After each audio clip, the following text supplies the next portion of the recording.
I started using Flash when most websites were really boring because I thought there was a great opportunity for creativity. I started using web standards when I started realizing that Flash was terrible for accessibility and kind of um was not universally accepted. I got into UX so there's been lots of those kind of like S curves. I think the con S curve is basically designers being able to use AI. This is really, really triggering for a lot of people because a lot of designers understandably have ethical objections around how AI is trained. Also, as we talked before, like AI is really great at giving answers which sound reasonable. The weird thing is like my AI is terrible at answering anything about a topic I know about. And it's brilliant about answering topics I know nothing about.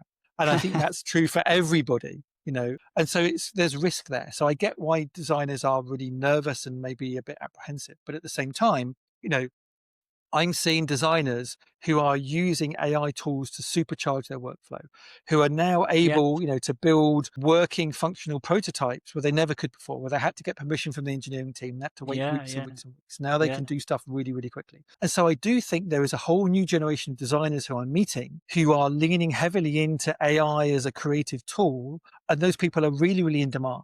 And I do think there's an old school of people in the same way as the old school of people that would say, tables are only going to be the way that we're ever going to make websites, and this newfound CSS thing is never going to work. Or we're always going to design in Photoshop and we're never going to kind of do UX. Like there's going to be a whole bunch of people that are going to be left behind. Now, that group of people that are left behind, they're not going to be out of work in the next 2 or 3 years. They're still going to be working government. They're still going to be working university. They're still going to be working in energy retailers. But that set of skills, the value that companies place on that will slowly diminish. And so, right. I think if you're in your 40s, you will be able to find companies until you're 50 or 55 that will value those skills as they become more in decline. But I Yeah, think if you're a 20-year-old, I think you kind of have to lean into these new technologies, even if you feel a little bit kind of awkward about them, or come to the realization if you don't, you might wake up one day when the opportunities for you are limited